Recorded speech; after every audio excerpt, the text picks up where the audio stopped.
Hello YouTube, Gabriel Lee here with a video on my thoughts for Final Fantasy 15 episode Duskgate and sort of the things that I feel like need to be worked on prior to us actually receiving 15 and how I hope or my ideal vision for Final Fantasy 15 in its finished product would be.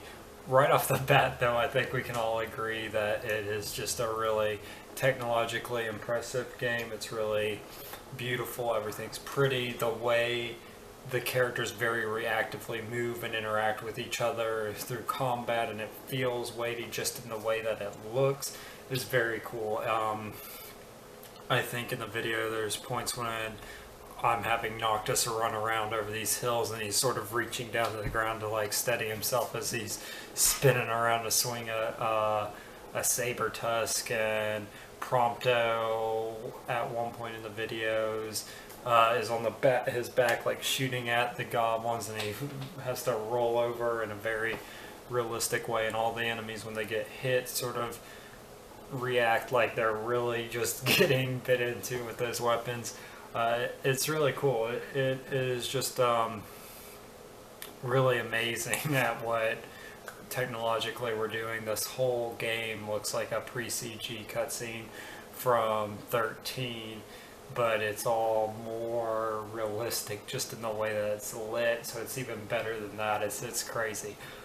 And the particle effects when he does the dodging is really cool. Like, sort of, you just see that neon light drift off from him as he avoids like an animal's claw swipe or whatever. It's crazy. Amtger and that Eidolon summon Ramu, and you have the spiraling thunderstorm cyclone cloud or whatever, and the lightning bolts. Oh man, it's just it's insane. It's all pretty. And I think we were all expecting at least that. We were seeing something this beautiful, I think 2-3 years ago now, when they originally announced 15. So 15 looking this good isn't that surprising, and I think most people sort of came to expect that at least would be present. And they have changed the combat system. It is now an action-y based system. Sort of feels similar to like a hack and slash like Diablo or something, because you're holding the attack button and you're not really controlling anything about the combo other than deciding to attack and unattack, and then you have the dodge which you hold down, but an attack immediately takes you out of defending even if you're holding it. I feel like the defense mode should be toggled. Like, you should toggle it and have to toggle out of it, personally, because I don't think that the defense mode is weighty enough for it to really come into use all that often. I don't think I hardly used it in the course of that demo. And I mean, that may change when you fight other mobs, but usually when you think about a game like that and you're like, well, I might end up having to use it, you tend to not ever really come into contact with anything that makes you have to use it. So I think the defense mode should be changed up a little bit, or should be similar to like Sora's roll or something. It just, the dodging mechanics aren't really all there. I feel like it doesn't feel like an integral part of the game, as opposed to Warp Strike, which does work out pretty well. And then the fights when you'd really need to use Warp Strike, there's all kinds of things to warp onto. But even in the Behemoth fight, I wouldn't really have had to have dodged. I don't think it would have made a huge difference in my ability to fight it. He just really does hit for that hard, and you can't switch from an attack to a defense mode quick enough at all. You will usually just get pulled back into another attack animation. So that's the first complaint.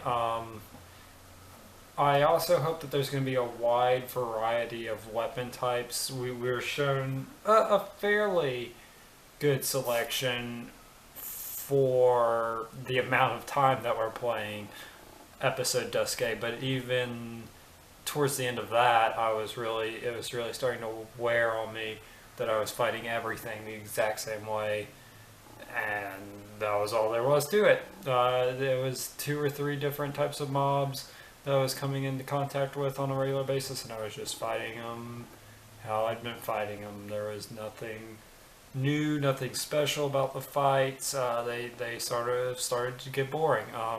So there's going to need to be a good variety of weapons and a good variety of enemies throughout the game for it to hold your interest. It really, because of that hack and slash style of combat, needs to really just hammer at you to keep the consistency of like excitement and engagement in the battle system there. And I think really the fine tuning of the combat system is really the only complaint I can say I have. There is a little bit of trouble with the party AI. They sort of block you into places. They'll run away if there's a story object in the distance from the actual fight, leaving Noctis by himself. Especially when you're injured, that's kind of an issue. But overall, the AI when it works very well. They're very smart. They're very reactive to the situation. It's just sometimes they get confused, so that'll take some polishing up. And then that's really all I can say complaint wise. I think that the expansiveness of the one area that we saw is really cool. I think it just gives a whole lot of feeling to the world, a lot of atmosphere to it. The day-night cycle is really cool.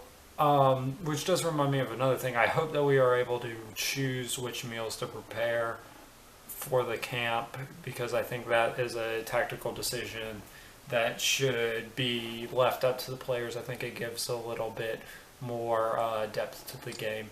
And then in regards to the story, we weren't shown a whole lot other than that last Japanese cutscene, but that set a pretty good tone for the game. I think all of the characters are very charismatic, if not necessarily likable. I don't care for Prompto a whole lot. He's kind of the like knucklehead of the party for this one, but I think they all have very good voice actors, have very good dialogue, and it's going to be entertaining to take part in their journey. It's going to be a lot of interesting banter and stuff like that. And so overall, I'm hopeful for Final Fantasy 15. Do I feel like if it were to not change anything from how it is right now, would it be a bad game? No. I don't think it would be a particularly special game. If it ran much longer than Type 0, I don't think I would be able to finish it. It probably wouldn't hold my interest for too terribly long with the combat system how it is, and with the amount of variety that it gets per area. But it wouldn't be a bad game. It wouldn't stand out particularly. Do I think it could be a really great game? Yeah, I think with them fixing some of these things or giving some of these things a little bit more thought or depth, it will stand out. Do I think it'll be the best Final Fantasy? Not necessarily. I don't think, to me, it stands out a whole lot from what I've seen in episode Duske, but I do think it is going to be one of the memorable entries. I don't think it'll be one that's seen particularly lower. I think it'll go in there with 7 and 8 and 10 and 12, not 12, 13.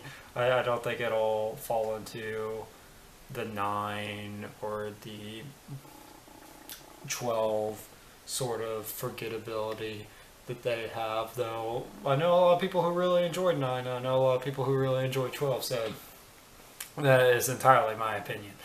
I would like to hear what everyone else has to think about it. I want to know if you agree in regards to what I'm saying, or if you noticed other things that you would like fixed or given attention to in this game. Comment below, let me know. Check out some of my other videos. Check out the Let's Play if you're confused about any of the things that I'm referencing and haven't gotten a chance to play 15 yourself. I do mention the issues that I have with it quite a bit and the things that I like about it quite a bit throughout each of those videos, honestly.